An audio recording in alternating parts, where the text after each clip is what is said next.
Tron.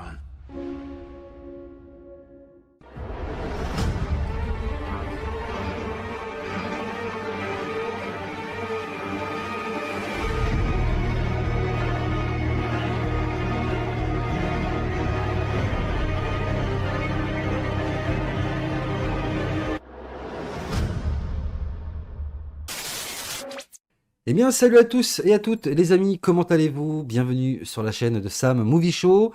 Aujourd'hui, je suis très heureux de vous retrouver pour la toute première vidéo de cette année 2024. J'en profite d'ailleurs pour vous souhaiter à toutes et à tous une très bonne et heureuse année 2024 à venir. Non, je ne peux pas vous souhaiter une bonne année parce qu'elle ne peut pas être bonne, c'est impossible avec tout ce qui s'annonce. Non, il faut dire, essayons de nous en sortir cette année, l'année qui vient et les années à venir, puisqu'on nous a tous mis dans la merde. Beaucoup de bonnes choses pour vous, bien évidemment. J'espère le meilleur pour vous, mes abonnés, et pour les gens en général. J'espère vraiment qu'on aura une année bien plus sympa que l'année qui nous précède. Souhaiter bonne année, ce serait se foutre un peu de la gueule des gens, donc je dirais bonne année mon cul. Et donc, première vidéo de l'année, les amis. On se retrouve donc pour parler de l'épisode 5 de Walking Dead Daryl Dixon. Donc, le spin-off centré sur Daryl Dixon en France, chez nous. Donc, comme pour la vidéo précédente, je vais donc vous dérouler un petit peu ce qui se passe dans cet épisode, tout en analysant et voilà, en mettant le point sur ce que j'ai aimé, pas aimé, et vous laissant bien évidemment dans l'espace des commentaires me donner également votre avis personnel sur cet épisode. Alors, l'épisode qui dure pas loin d'une heure va se scinder en 3 parties. Donc, on a une partie flashback, donc où on va un petit peu comprendre ce qui s'est passé entre le final de la saison 11, où on voit Daryl qui part en moto, potentiellement à la recherche de Michonne et Rick, et un peu comprendre ce qui se passe donc à ce moment-là, entre ce moment précis et le moment où on le voit arriver donc en France, donc sur une plage du sud de la France, donc de Marseille. Comment il est arrivé là? Qu'est-ce qui s'est passé pendant tout ce temps? Donc on va avoir des éléments de réponse par rapport à ça. D'ailleurs, je pense que je vais commencer la vidéo par ce moment précis, parce qu'après, les deux autres parties, que sont donc la fuite donc de Daryl, Laurent et Karim, je crois que c'est comme ça qu'il s'appelle, la personne qui accompagne Daryl et Laurent. Donc on va avoir cette fuite de Paris, avec bien évidemment le fait de vouloir essayer d'amener Laurent donc au nid, qui se trouve lui au Mont-Saint-Michel. Et de l'autre côté, on a bien évidemment ce qui va se passer autour de Isabelle, qui est donc restée à Paris avec Quinn. Et vous allez voir que ces deux parties-là de l'épisode vont au final, à la fin, se fusionner, tout simplement, se retrouver, se percuter, appelez ça comme vous voulez, pour avoir un final où toutes les choses vont un petit peu s'emboîter. Je vous en dis pas plus, parce que je ne vais pas trop vous spoiler l'épisode avant de pouvoir en parler, bien évidemment, étape par étape. Donc on va commencer par Daryl. En ce qui concerne les flashbacks, qui arrivent assez tôt, alors il faut comprendre comment ça se passe, l'épisode il est assez haché, on a une partie où on va avoir un flashback, puis ça va venir sur Quinn et Isabelle, puis on va encore avoir un flashback, puis ça va revenir sur Daryl et Laurent, etc. Et ainsi de suite jusqu'à la fin. Donc là je vais vous schématiser et vous globaliser l'ensemble des choses qui se passent pendant toutes les parties où on a des flashbacks avec Daryl. Alors comment ça se passe concrètement? Donc on voit Daryl encore une fois parti à la recherche de Rick et Michonne sur une route qui a l'air d'être tombée en panne avec sa moto. De là, on a un individu, on ne sait pas trop qui c'est, qui va s'arrêter en voiture. Donc Daryl reste à l'image de ce qu'il est, c'est-à-dire un gars méfiant avec tout ce qu'il a bien évidemment vécu et enduré, on ne peut pas lui en vouloir. Même si à la base, on va se demander qui c'est cette personne, est-ce que c'est encore un ennemi, une confrontation à venir avec Daryl, etc. Mais pas du tout, on va se rendre compte que c'est quelqu'un qui va vraiment essayer d'aider Daryl et qui va donc tout simplement l'amener dans sa communauté, dans laquelle vit ce personnage. Alors une communauté, j'ai envie de dire, somme toute classique, comme on a pu en voir des dizaines depuis les débuts de Walking Dead. Une communauté où il y a des règles, bien évidemment, parce qu'il en faut. Donc des règles de vie en communauté. On a bien évidemment des gentils, parce qu'il en faut. Et on a également des connards, parce qu'il en faut. Alors on va faire la connaissance d'un petit jeune. On n'a pas son nom, je m'excuse par avance, mais son nom, je crois pas qu'il soit mentionné, qui est un peu malmené par un groupe de 3 personnes que je vais appeler les bouseux. Voilà, comme ça au moins vous allez comprendre de qui je parle.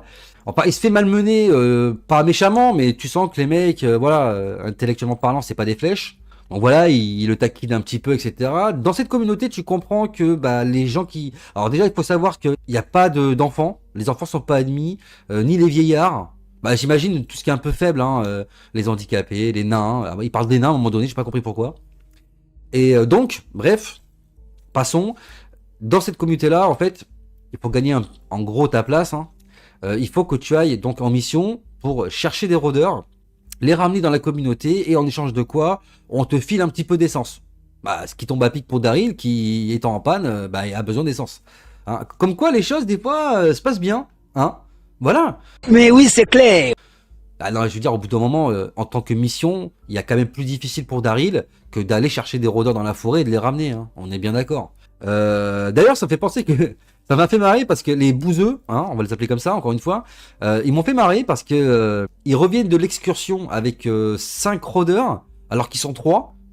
Et immédiatement derrière, ils hallucinent parce qu'ils voient Daryl arriver alors que le mec il est tout seul et il en a récupéré au moins le double. Donc ça m'a fait un peu rire. Parce que bon, nous on sait qui est Daryl, donc on n'est pas trop surpris par ça.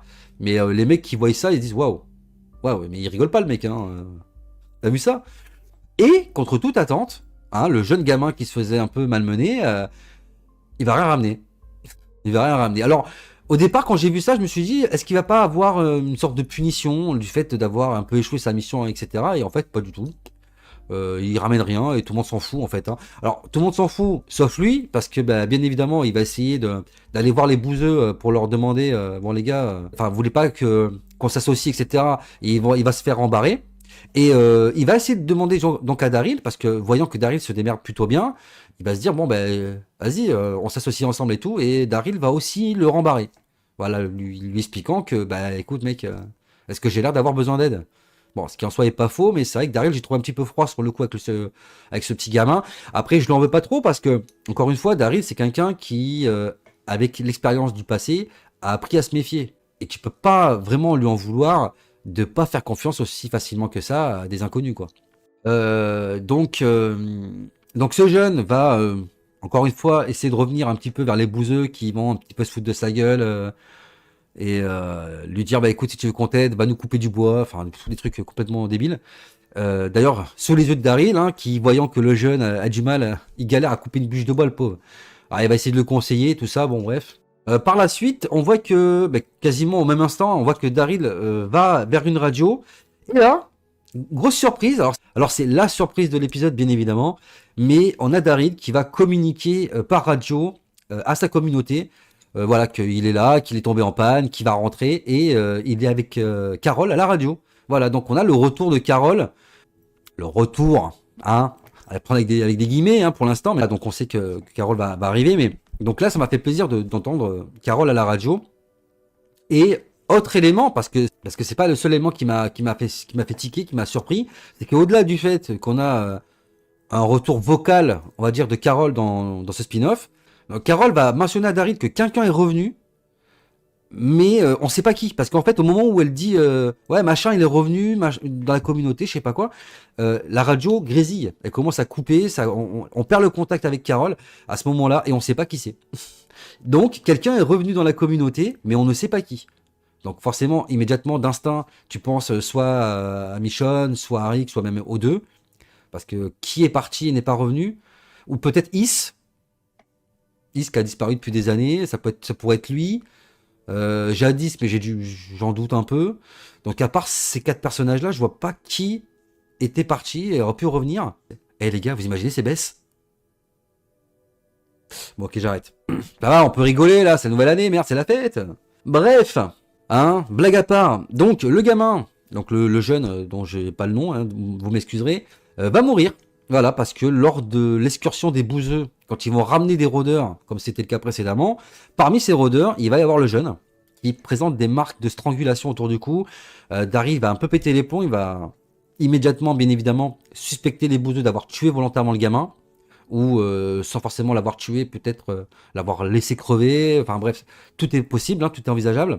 Il va se battre avec les bouseux, et bien évidemment, ne pouvant pas prouver ses dires, ne pouvant pas prouver, on va dire, aux yeux des gérants de la communauté que bah, ils ont bel et bien buté le gamin. Les bouseux s'étant battus, ce qui est totalement et formellement interdit parmi les règles dont je vous ai évoqué précédemment dans cette communauté, les bouseux et Daryl vont se faire éjecter de cette communauté.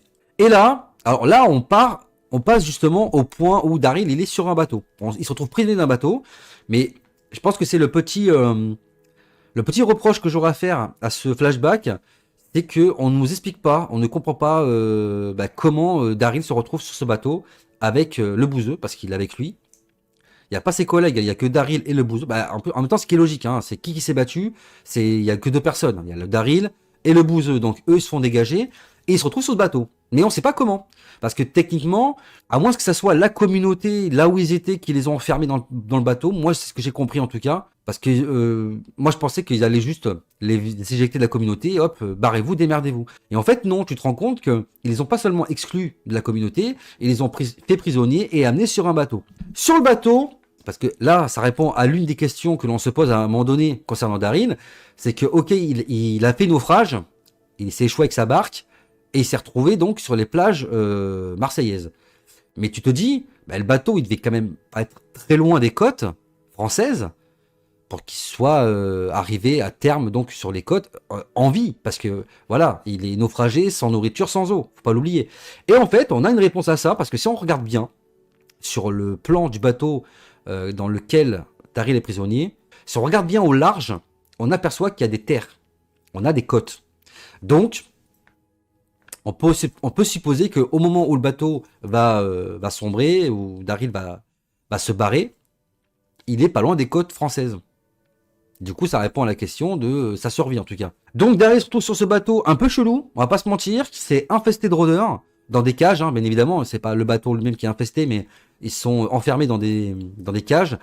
Et tu t'aperçois qu'il y a des expériences un peu cheloues qui sont faites sur ces rôdeurs. Et d'ailleurs, je pense que je fais un parallèle avec ce qui se passe dans World Beyond. À un moment donné, il y avait une pancarte où il y avait marqué, ou un mur, il y avait écrit tout a commencé ici, ou un truc comme ça. Sous-entendu, tout a commencé en France. Là où nous, on pouvait penser que le virus était parti de la France, en fait, je me demande si c'est pas plutôt que ça veut dire que tout ce qui est justement le délire avec les variants, les expériences un peu génétiques sur les rôdeurs, viennent de France. Je pense que c'est plus ça qu'on veut nous expliquer. En tout cas, si j'ai bien compris. Et si j'ai mal compris, je vous invite bien évidemment à m'en faire part dans l'espace commentaire de la vidéo, dans la mesure où j'ai pas trop regardé World Beyond. En tout cas, la saison 2, je crois pas que je l'ai regardé. Du coup, je peux dire des conneries, hein, mais pour bien vous faire comprendre là où je veux en venir, c'est pas le virus qui est parti de la France, mais bien les variants.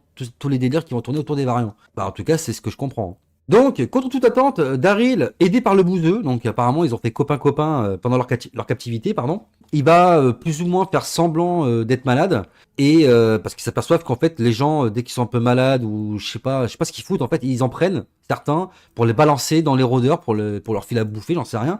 Donc Daryl, il se fait sortir de la cage, et au moment où il va donc être balancé à son tour dans la fosse à rôdeurs, là il se défend, il se bat, etc.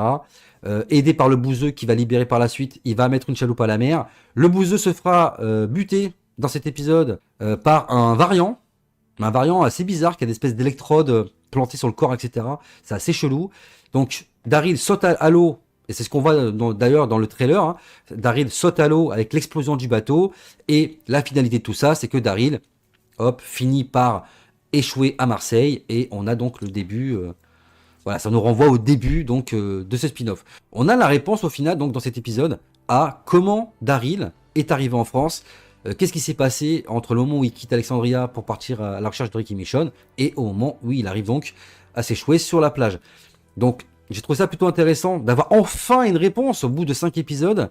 Alors après, on peut se dire ouais bon ok on a des éléments de réponse, mais au final ça tient pas forcément la route, etc. Je trouve pas spécialement que ça tienne pas la route. Parce qu'au final, il se fait prisonnier, il est emmené sur un bateau, ils sont sur les côtes françaises, il saute, il se retrouve à l'eau, et puis là, il atterrit en France. Jusque-là, il n'y a rien qui me choque de plus que ça. Après, la question que l'on peut se poser, bien évidemment, c'est pourquoi le bateau est parti en France. Et là, pour le coup, on n'a pas la réponse dans l'épisode 5. Mais peut-être qu'on l'aura dans l'épisode prochain, bien évidemment, ou peut-être pas, hein. Peut-être qu'il faudra attendre la saison 2 pour savoir ce que foutait le bateau sur les côtes françaises. Après, peut-être que les communautés américaines et européennes interfèrent, on va dire, au niveau des radios, etc. Et peut-être que certaines communautés, en tout cas, ont des accords commerciaux. Enfin, je sais pas, peut-être qu'on essaie de ramener des rôdeurs des États-Unis via la France pour pouvoir faire des expériences, par exemple. Peut-être, hein, j'en sais rien. En tout cas, c'est quand on analyse bien ce qui se passe autour du bateau et ce qui se passe en France, parce qu'en France, apparemment, on nous a montré également qu'il y avait pas mal de recherches à ce niveau-là. C'est pas impossible, hein. C'est pas impossible que les bateaux ramènent des rôdeurs des États-Unis en France, là où on pourrait se demander, mais pourquoi? Parce que là aussi, ça colle pas, dans le sens où en France, bah, on a des rôdeurs, hein. Donc pourquoi aller se faire chier à les rapatrier des États-Unis? Bref, on n'a pas toutes les réponses aux questions que l'on se pose, bien évidemment, mais je pense qu'au fur et à mesure des épisodes, tout ça va un petit peu se décompter. On sera plus à même de comprendre la finalité de tout ça, en fait. Alors, on va passer maintenant à la partie Daryl, Laurent et Karim. Donc, l'épisode commence en lui-même comme ça, avec, on retrouve tout simplement Daryl, Laurent et Karim sur ce petit bateau dans lequel ils s'étaient enfuis de Paris, avec une petite musique en fond de Joséphine Baker, pour ceux qui ont reconnu.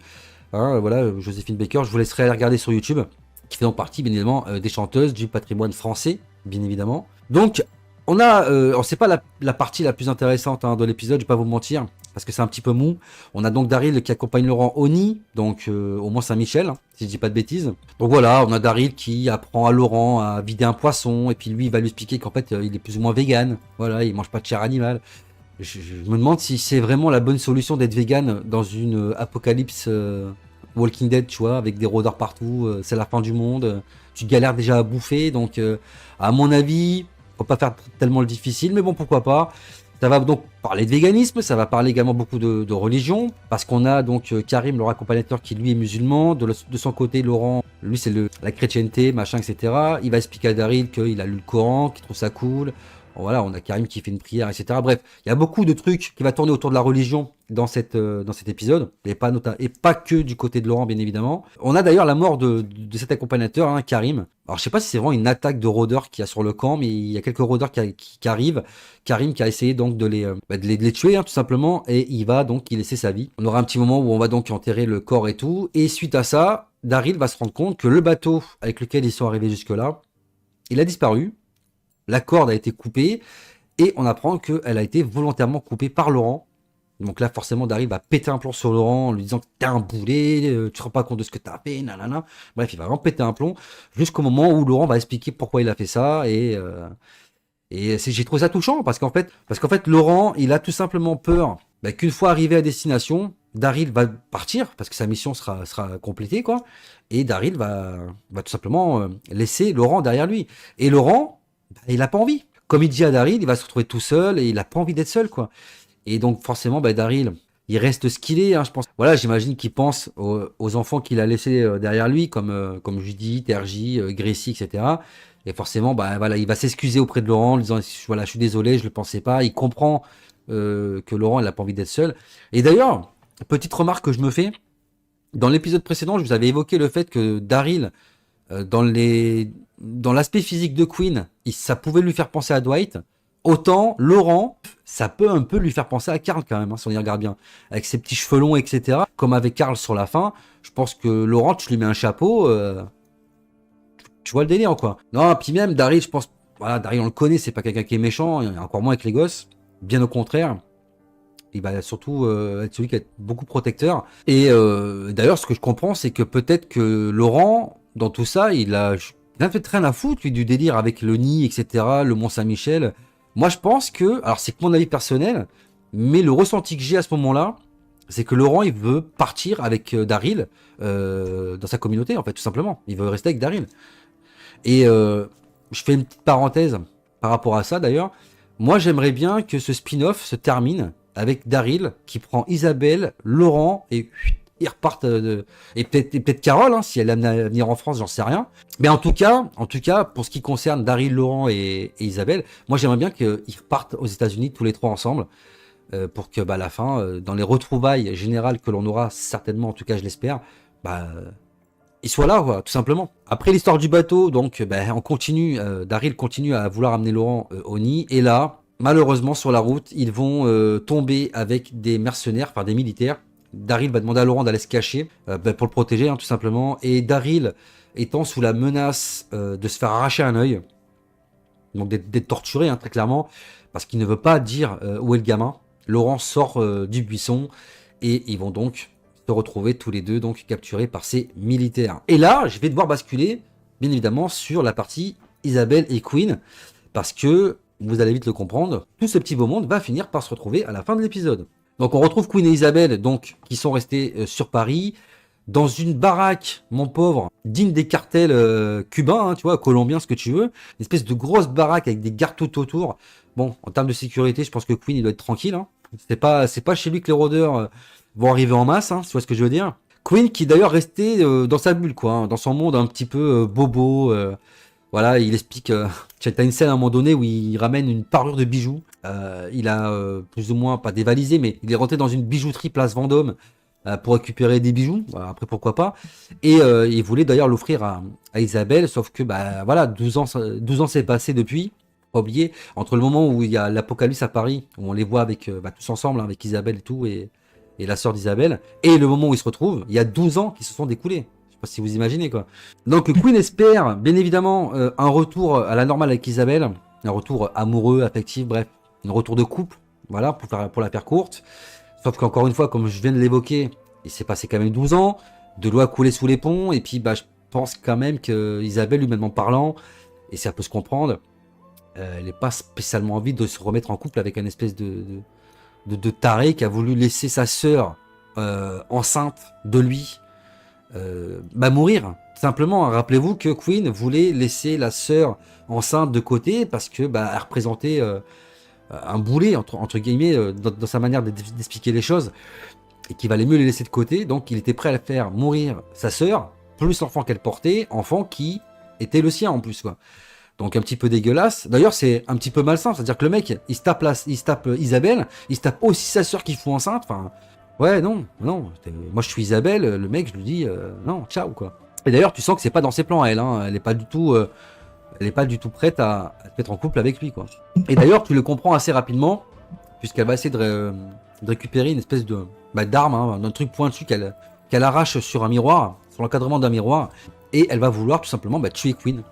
Mais contre toute attente, Queen va lui sortir une espèce de phrase biblique. Et comme entre-temps, elle s'est mis un petit peu dans la religion et tout, etc., ça va avoir un impact sur elle et elle va donc renoncer à tuer Queen. Mais par la suite, on va voir une scène où elle est prête à se tailler les veines. Alors j'ai trouvé cette scène un peu bizarre, parce que justement, il me semble que dans la religion, alors je sais pas si dans toutes les religions, mais il me semble que si, mais il me semble que de sauter la vie, hein, on va dire ça comme ça, bah, c'est un péché. Donc, je trouve que ça colle pas en fait avec l'image chrétien, enfin croyant, etc. Du personnage, qui ne devrait même pas une seule seconde penser à ça, quoi. Mais bref, je pense que c'est surtout son passif, parce qu'on a vu dans les flashbacks, elle avait des marques sur les bras qui pouvaient laisser penser que c'était pas la première fois qu'elle tentait de se tailler les veines. Donc, quelque part, il y a peut-être une logique à ça, mais dans tous les cas, peu importe hein, le pourquoi du comment. Elle va être interrompue par une serveuse qui va lui amener à manger et lui expliquer que c'est un ami qui l'envoie. Je sais pas quoi, j'ai pas trop compris cette scène. Je sais pas de qui elle parle. Est-ce que c'est Daryl ou pas, j'en sais rien. Je pense que oui.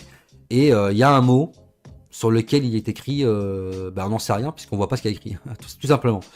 Bref, de là, on part en direction d'un rendez-vous avec Jeannette. Et cette scène, tu sens que y a un truc qui va pas, quoi, clairement. Ils sont dans une voiture, limite, avec chauffeur, etc., habillés comme des gros bourges. T'as l'impression qu'ils se rendent à l'opéra avec les gens qui font la queue pour la soupe populaire à côté d'eux. Il y a deux mondes qui se chevauchent, en fait. Hein. T'as le monde des gens qui galèrent, en fait, pour leur survie, clairement, qui vont croiser lors de leur arrivée à leur rendez-vous sur Paris. Et de l'autre côté, t'as des gens qui sont là, vivent comme des bourges dans le luxe, dans un monde où l'argent n'a plus de valeur. Je trouvais cette scène assez surréaliste quand même. C'est assez lunaire ce qu'on voit à ce moment-là. Et je trouvais ça dingue. Et puis Jeannette, hein, bien évidemment, on va la revoir avec Cotron, hein, le grand ami de Daryl, hein, bien évidemment, vous l'aurez compris dans ce spin-off. Jeannette qui a l'air d'être une espèce de psychopathe un peu dictatrice, hein, qui fait un peu régner la terreur au sein de sa communauté. Qui a pas l'air d'être vraiment la nana saine d'esprit. Hein. C'est une sorte de Pamela Milton, si tu veux, mais en France. Voilà, pour schématiser un petit peu les choses. À ce moment-là, c'est le moment dans l'épisode où vont se réunir les deux histoires. Donc l'histoire Queen et Isabelle d'un côté et Daryl et Laurent de l'autre. C'est à ce moment-là que tout va se fusionner, comme je l'ai dit en début de vidéo, puisque on s'aperçoit que Daryl, les militaires qui donc l'ont attrapé sur la route, sont tout simplement les hommes de Jeannette. Donc on découvre que Daryl est en prison, dans une cellule dans lesquelles vont se retrouver donc Isabelle et Queen. C'est à ce moment-là qu'ils vont se rendre compte que Daryl est prisonnier, et Jeanette qui va avoir un peu vent de ce qui se passe autour de Queen, etc., car il a été balancé par la chanteuse qui, à mon avis, je la soupçonne d'être fortement amoureuse de Queen, qui ne va pas accepter bien évidemment l'arrivée d'Isabelle, et par jalousie donc va le dénoncer, va le balancer, et Queen va donc à son tour être capturée par Jeanette et balancée dans la cellule avec Daryl. Et l'épisode se termine, entrecoupé bien évidemment par les flashbacks où on voit Daryl qui saute du bateau, etc., et qu'il arrive en France. On a donc l'épisode qui se termine par Daryl qui va être jeté par Jeanette dans une fosse de combat, dans lequel il va être obligé d'affronter un rôdeur, mais qui n'est pas n'importe quel rôdeur, puisque c'est un variant, dans lequel on va balancer une seringue avec une sarbacane ou je sais pas quoi dans le cou. Je sais pas ce qu'il y a dans la seringue, mais apparemment ça va rendre le rôdeur hyper violent, hyper féroce. Et au moment où le rôdeur se jette sur Daryl, ça coupe, et la suite dans le prochain épisode. Donc voilà un petit peu pour schématiser ce qui se passe dans cet épisode. Moi j'ai trouvé cet épisode, bon, un épisode classique de Walking Dead, j'ai envie de dire, un épisode où tu vas allier les moments un petit peu de longueur, où ça parle, ça tchatche, ça raconte pas grand chose, les moments où il y a de l'action, où il y a des choses qui se passent, etc. Et dans la finalité, tout comme l'épisode précédent, je l'ai trouvé intéressant, malgré certaines incohérences, blablabla. Après bref, vous avez l'habitude, Walking Dead, on a un petit peu l'impression de se répéter d'épisode en épisode, parce que c'est un petit peu toujours la même chose. C'est pas mal, mais des incohérences, ou alors, c'est assez rare, mais des fois, il y a des épisodes où vraiment il n'y a rien à dire, tout est parfait. Et puis bah, tu as des épisodes où clairement j'aurais préféré regarder le discours de Macron plutôt que de regarder l'épisode. Hein. C'est rare, mais ça arrive. Ça arrive et tu te fais tout aussi chier, hein, on va pas se mentir. Là pour le coup je trouve que on avance dans l'histoire, on finit par découvrir enfin, au bout de 5 épisodes, ce que Daryl fait en France. Donc on a des éléments, on a également le fait que Carol il parle à la radio avec Daryl, qu'elle essaie d'annoncer un truc mais on sait pas, donc du coup ça attise une curiosité supplémentaire où tu te dis j'ai envie d'être à l'épisode suivant pour voir ce qui va se passer. En plus on a un cliffhanger avec cette espèce de combat dont on sait très bien que Daryl va sortir vainqueur, hein, voilà, spoiler. C'est un petit peu comme je l'évoquais dans la vidéo précédente sur l'épisode 4, ce qui gâche un petit peu le truc, c'est qu'on sait que c'est un spin-off centré sur Daryl, on sait qu'il y a encore une deuxième saison, on sait que Daryl il va rien lui arriver, donc voilà, à la limite, t'aurais enlevé Daryl et t'aurais mis Isabelle à la place, là t'aurais pu avoir une inquiétude, t'aurais pu te dire aïe, il peut se passer quelque chose. Mais là, concrètement, avec Daryl, je vois pas tellement ce qui peut lui arriver, quoi. On a également quelque chose qui va donc lier le spin-off à la série mère, avec le fait justement que dans le flashback, on voit donc Daryl après qu'il ait quitté Alexandria dans le final de la saison 11. Donc ça, c'est plutôt intéressant également. Il fait référence également à des personnages de la série quand il dit ouais, j'ai des amis là-bas que j'ai laissés. Il va donner des noms, il va donner donc Judith et RJ, Ézéchiel, Carole, je crois qu'il mentionne quelqu'un d'autre, mais je suis pas sûr. Mais bon, bref, il va pas mentionner tout le monde non plus, mais en gros, voilà, il mentionne quand même des personnages qu'on a laissés et qu'on aimerait bien revoir également. Mais voilà, dans la globalité, j'ai trouvé que c'était un épisode plutôt intéressant qui commence petit à petit, progressivement, à donner des éléments de réponse aux questions que l'on se pose depuis le début de ce spin-off. La seule chose à laquelle, aujourd'hui, dans l'épisode 5, on n'a toujours pas de réponse, on en aura peut-être dans l'épisode final, mais je doute qu'on ait éclairci toutes les questions qu'on va se poser autour de ça, c'est Laurent. Voilà, concrètement, il se passe quoi avec ce gamin? C'est la seule énigme, pour l'instant, de ce spin-off, où on ne sait rien. On ne sait pas vraiment, est-ce qu'il y a vraiment un truc avec ce gosse, quoi? Ou est-ce que depuis le début, on se fout de notre gueule? Parce que moi, je vous le dis, les deux sont tellement possibles, j'arrive pas à savoir concrètement ce qui va se passer autour de lui. Parce que soit c'est un délire dans la tête des gens, parce que c'est vrai qu'il y a encore une fois ce côté un petit peu biblique, religieux, etc. Et qui peut pousser les gens à voir en Laurent une sorte de messie, mais pour quelle raison? Même ça, on le sait pas en fait, hein, techniquement parlant. Hormis le fait que la seule chose qui explique ça, c'est que le gamin soit né d'une mère qui a été transformée en rôdeur, alors que lui ne l'était pas. Tout part de là en fait, hein, quand on regarde bien. Tout part de là. Le fait que qu'il soit né sans avoir été contaminé peut laisser penser que c'est une clé à un espèce de remède au virus. Et ça, malheureusement, je pense pas que en un seul épisode, dans l'épisode final, on ait la clé de tout ça et on ait vraiment tous les éléments de réponse autour de ça. Et je pense qu'on aura clairement la finalité de tout ça dans la saison 2. Et c'est un peu dommage, parce que n'ayant pas encore regardé l'épisode 6, Et je suis sûr que ça va nous laisser sur notre faim, quoi. Voilà, tout simplement. Bref, les amis, bon, on va arrêter là pour la vidéo, parce que je crois qu'on est déjà à pas loin de 40 minutes de vidéo, là. Bon, je pense que j'ai fait le tour un petit peu. Et en dehors des choses que j'ai évoquées, je pense pas qu'il y ait grand-chose de plus à dire. Donc j'attends d'en avoir un peu plus. J'ai hâte vraiment de voir ce qui va se passer dans ce final. J'ai hâte de voir comment tout ça va finir. Même si on sait que, encore une fois, l'épisode 6, ça sera pas la fin du spin-off. Mais est-ce que ça va nous donner l'envie de voir la saison 2? C'est ça la question qu'il faut se poser. Parce qu'il ne faut pas oublier que avant qu'on ait la saison 2 de Daryl Dixon et qu'on ait vraiment la fin de cette histoire des aventures de Daryl en France, comment ça va se finir, etc. On a l'arrivée du spin-off sur Rick et Michonne qui arrive bientôt, les amis. Ah là là, vous pouvez pas savoir à quel point j'ai hâte. Mais à quel point j'ai hâte. Mais juste après, on aura bien évidemment la saison 2 de Maggie et Negan. Et seulement après, on aura la saison 2 de Daryl et bien évidemment notre ami Laurent en France. Et ça, à mon avis, on l'aura pas avant au moins septembre, octobre de cette année. Donc à mon avis, il va falloir vraiment patienter un beau moment avant qu'on ait des éléments de réponse à tout ça. Bref, les amis, dans l'espace commentaire de la vidéo, dites-moi ce que vous avez pensé de cet épisode 5. Encore une fois, bien évidemment, je vous invite à ne pas me spoiler bien évidemment l'épisode 6 parce que je ne l'ai pas encore regardé, ça serait un petit peu dommage. Mais dites-moi vraiment sur votre ressenti à cet épisode. Qu'est-ce que vous avez pensé en général, de manière générale, de ce spin-off?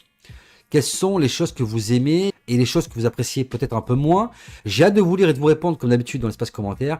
Avant de partir, je vous invite bien évidemment à vous abonner à la chaîne si vous ne l'êtes pas déjà. Lâchez votre plus beau pouce bleu pour me soutenir la chaîne, me montrer que mon travail vous plaît et vous intéresse. Mais surtout faites-le si la vidéo vous a plu. Ne le faites pas juste pour me faire plaisir, ce serait un petit peu dommage. Vous pouvez également me suivre sur tous les réseaux sociaux dont les liens sont disponibles en description de cette vidéo. Et bien entendu, je vous invite à ne pas oublier d'actionner la cloche et des notifications pour ne rater aucune prochaine sortie vidéo sur la chaîne. Donc voilà les amis, c'est tout pour aujourd'hui. Je vous souhaite encore une fois à toutes et à tous une très bonne année 2024. Je vous dis à très bientôt pour de prochaines vidéos. D'ici là, portez-vous bien, prenez soin de vous et des autres. À la prochaine. Big up.